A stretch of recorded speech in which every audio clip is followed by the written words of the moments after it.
Imagine waking up each day and stepping onto a battlefield, not with swords or guns, but in your mind. Every morning, you face unseen enemies, temptations, distractions, and desires that try to control your thoughts and decisions. Some sneak in quietly, others hit like a storm. And among them, one of the most powerful forces is lust. Lust has the ability to inspire art and love, but also to destroy dreams, corrupt hearts, and derail destinies. It's not just a moral issue, it's a test of focus, strength, and self-mastery. What if I told you that mastering this one desire could lead you to mastering every other part of your life? This idea isn't new. Throughout history, many powerful men and empires have risen and fallen because of lust. Take King David. He was a warrior, a poet, and a man after God's heart. Yet one evening, a single glance at Bathsheba led him down a path of adultery, deceit, and even murder. Though he repented, the consequences followed him forever. David's story reminds us, even the strongest can fall when they let lust take control. It's not just David.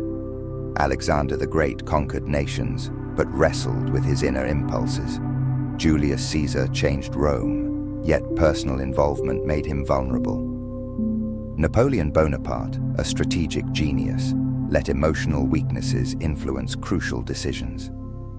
These were men of vision and power, but when they lost control of their desires, they lost their way. So why is lust such a difficult battle? Because unlike hunger or thirst, lust doesn't have a clear limit. The more you feed it, the more it demands. It's like a fire. Give it fuel, and it grows.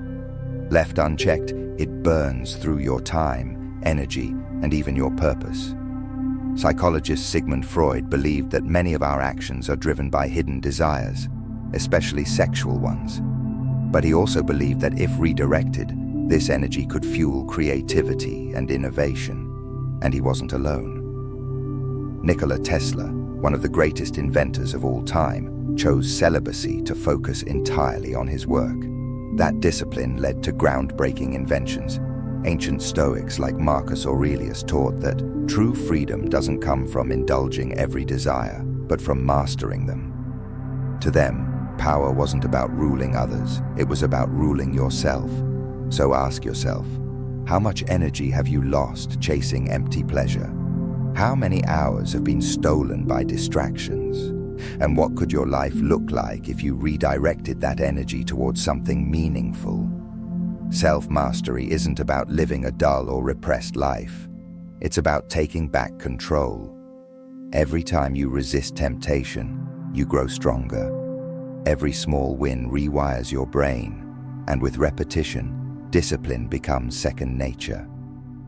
The journey begins with awareness. Most people don't even realize how much lust drives their decisions. They chase moments of pleasure, confusing them with happiness.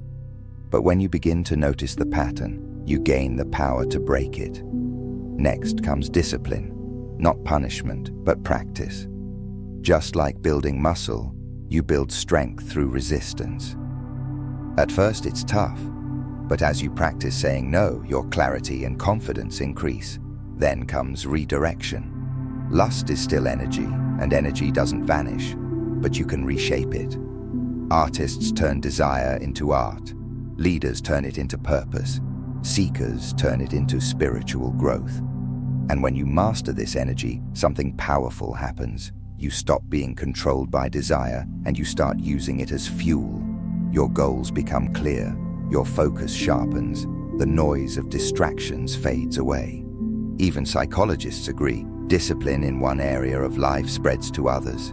Your brain builds stronger self-control pathways. What once felt like a constant battle becomes your new nature. You no longer live by craving, you live by conviction. Ancient warriors understood this. The samurai trained their minds as much as their bodies. They knew the true enemy wasn't outside, it was the lack of control within.